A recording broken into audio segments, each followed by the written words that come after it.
I would like to perform. It's called Licked by Paul Jennings, and us three kids have put together a play,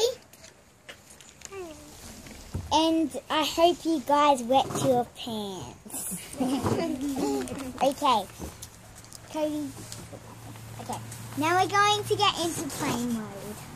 Tomorrow when Dad comes down, I'll own up. Tell him the truth. He might laugh, he might cry, he might strangle me, but I have to put him out of his misery. I like my dad. Takes me fishing. He gives me arm wrestles in front of the fire on cold nights. He plays Scrabble instead of watching the news. He tries practical jokes on me, and he always keeps his promise.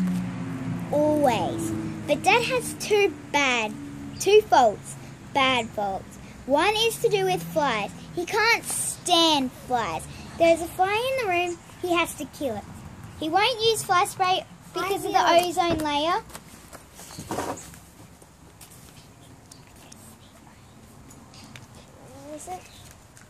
So he chases them with a fly swat. He races around the house with swiping and swatting like a mad.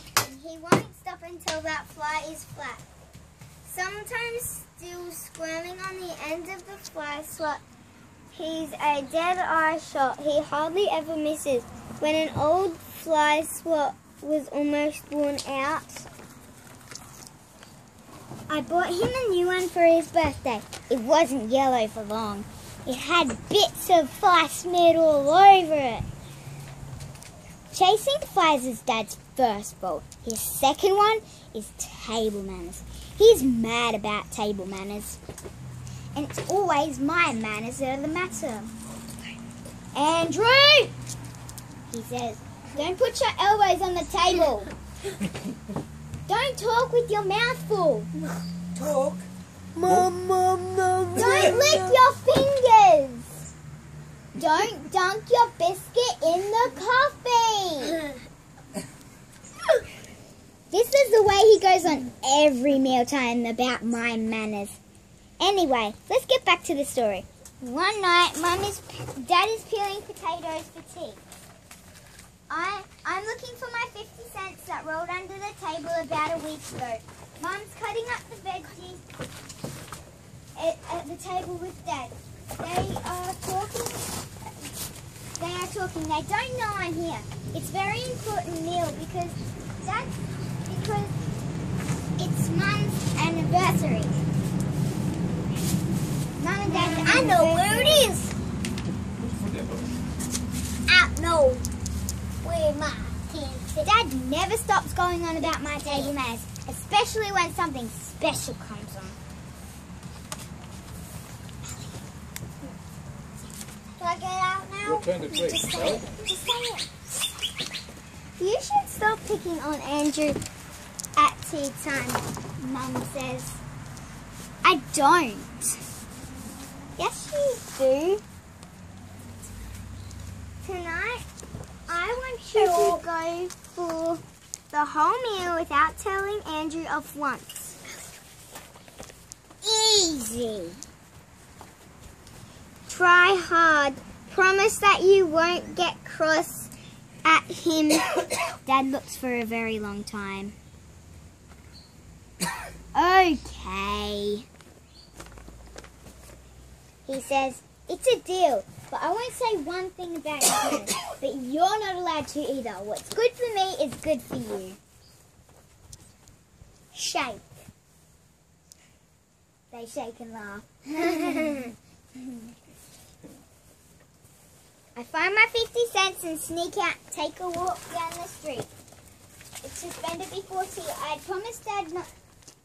had promised not to tell me off at tea time. I think how I can make him crack. This should be easy.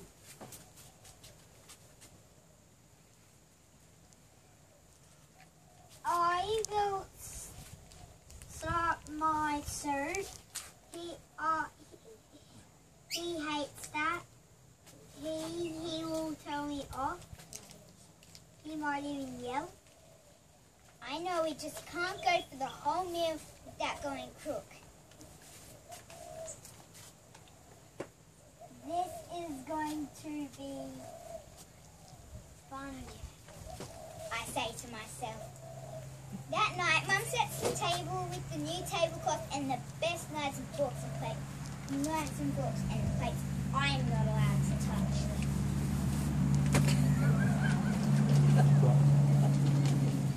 Anyway, we sit down for tea. I put my secret weapon under the table. I'm sure I can make Dad crack without using it, but it's there if all else fails. Oh, it's put aside. Just wait for it. Just get it later, mate. Yeah. The first course is soup and bread rolls. I'll make loud slapping noises with my soup. No one says anything about that. I make my slapping noises louder and longer. They go on and on. It sounds as if someone's pulled the plug out of the bar. Dad clears his throat, but he doesn't say anything. Then I dip my bread into the soup and make it all soggy. Then I hold it high above my head and drop it down into my mouth. I catch it with a loud slopping noise. Dumb! I try again with an even bigger bit. But this time I miss and it hits me in the eye. Nothing is said. Dad looks at me. Mum looks at me. They are talking about Dad getting the promotion, pretending that I am not revolting. The next course is chicken. Dad will crack over the chicken. He'll say something. He hates me picking up the bones. The chicken is served. I've got this chicken bottom, I say. I've got the chicken bottom, I say in a loud voice. Dad glares, but he doesn't answer. I pick up the chicken and start stuffing it into my mouth with my fingers. I grab a roast potato and break it in half. I dip my fingers into the margarine and put some on the potato.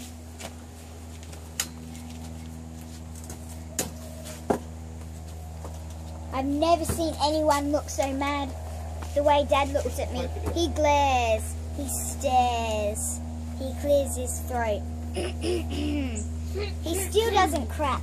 What a man. What a man. Nothing can make him break his promise. The last course was apple and custard. I'll get him with that. I'll get him with that. They are now talking about discipline. That's when I put the hollow bone into the custard and use it like a straw. I suck the custard up through the hollow bone. Dad clears his throat. He's very red in the face. Andrew! He's going to crack. I've won. Yes. Yes. I say through a mouthful of custard. Nothing. No. He mumbles. Dad's terrific. He keeps his cool. There's only one thing left to do. I take out my secret weapon and place the fly squat on the table next to my knife. Everybody is looking at it. Lying there on the white tablecloth, they stare and they stare, but nothing is said. I pick up the fly squat and start licking it. I lick it like an ice cream. A bit of chewy brown goo comes onto my tongue. I swallow it quickly. Then a bit of crispy brown black stuff. I crunch a bit of crispy brown stuff. Mum rushes out to the kitchen. I can hear her being sick in the kitchen sink. Dad stands up. It's too much for him. He cracks. Ah! Dad yells. He screams. He charges with me with his hands held out like claws. I run for it. I run down to my room, lock the door. Dad yells, Jack to pick the trip. Ah! The eye line goes. Tomorrow when Dad comes down, I'll own up. I'll tell him the truth. How I went down to the street and bought a new fly squat for 50 cents, and I tell him about the currants and little bits of licorice I smeared on the fly squat. I mean, I wouldn't really eat dead flies. Not unless it was for something important anyway. And this is something special that Koby's going to do for us. Over the top, over the top. He can do it how he wants to. And that one's on. Oi!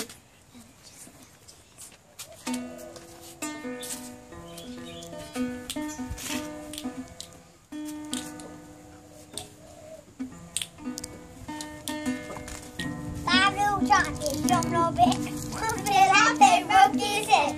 Then that's when you said, no more monkeys jumping on with it. Four little monkeys jumping on the bed. One fell off and broke his leg. Mama called the doctor and the doctor said, no more monkeys jumping on the bed. Five little monkeys jumped on the bed. One fell off and broke his head. Then that's when you said, no more jumping on the bed.